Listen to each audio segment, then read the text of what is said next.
On raconte qu'en privé, Toby Keith n'éprouvait pas autant de haine que ce qu'il laissait paraître. Mais pour défendre son image d'homme fort, il devait incarner ce rôle jusqu'au bout. Natalie Maine, la chanteuse des Dixie Chicks, confiera plus tard. Nous étions tous prisonniers d'un spectacle que nous n'avions pas choisi. Cette phrase résonne comme un aveu que la querelle était plus une mise en scène qu'une conviction profonde.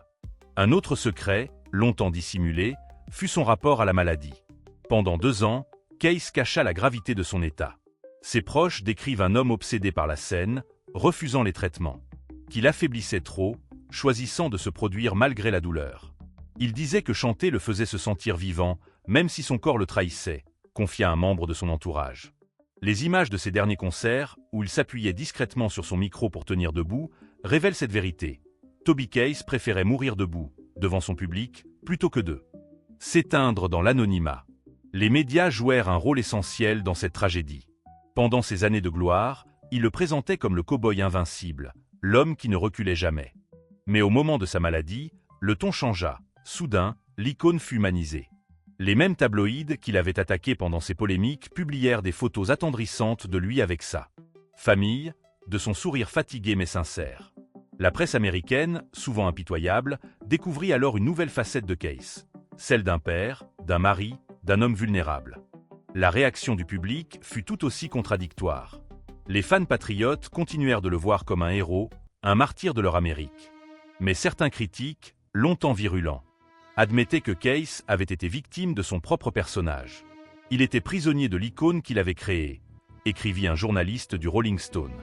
Cette analyse soulignait que Toby Keith n'avait pas seulement combattu un cancer, il avait combattu toute sa vie pour défendre une image, une légende, quitte à en souffrir dans l'intimité. L'événement inattendu, le plus bouleversant, fut sa dernière apparition publique, quelques mois avant sa mort.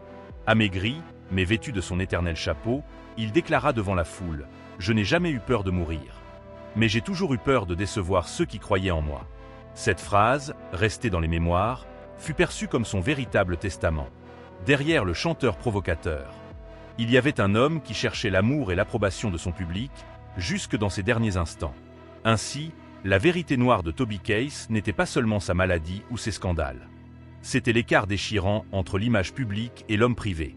Une icône façonnée par la gloire et la controverse, mais consumée par la solitude et la douleur. Ses chansons, que beaucoup chantaient comme des hymnes de fête ou de patriotisme, prenaient soudain un autre sens, celui d'un homme qui, en réalité, criait sa peur de disparaître. Dans le style de Mythe et Secret, notre opinion sur Toby Keith ne peut être que nuancée, presque contradictoire, à l'image de sa carrière. D'un côté, il est impossible de nier son immense influence sur la musique country moderne. Plus de 30 albums, des dizaines de hits, des tournées gigantesques, et surtout une capacité rare à parler directement au cœur d'une Amérique qui se reconnaissait en lui. Toby Keith fut une voix, une énergie, une incarnation du rêve américain dans ce qu'il a de plus fier, mais aussi de plus controversé. D'un autre côté, il faut reconnaître que Keith fut aussi une figure polarisante. Ses chansons patriotiques et ses positions publiques le placèrent au centre d'un débat culturel qui dépasse largement la musique. Était-il un porte-parole sincère d'une Amérique meurtrie ou un opportuniste surfant sur les blessures nationales? Cette question reste ouverte et elle nourrit son mythe. Car les grandes légendes ne sont jamais univoques, elles divisent. Ce qui rend son histoire si fascinante. Et maintenant, nous vous posons la question. Qu'avez-vous vu en Toby Keith? Un patriote intransigeant, un rebelle contre le système, un simple chanteur. Mémoire de son père.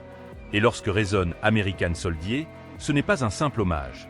C'est un fragment de l'Amérique elle-même, figé dans le temps. La nostalgie qui entoure Toby Keith ne vient pas seulement de ses tubes, mais de l'époque qu'il incarne.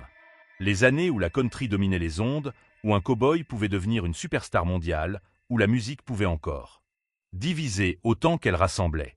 Son héritage, c'est aussi cela. La preuve que la musique a le pouvoir de transcender les débats, de toucher ceux qui l'écoutent, même lorsqu'ils ne partagent pas. Jamais. Et Toby Keith en a laissé plus d'une.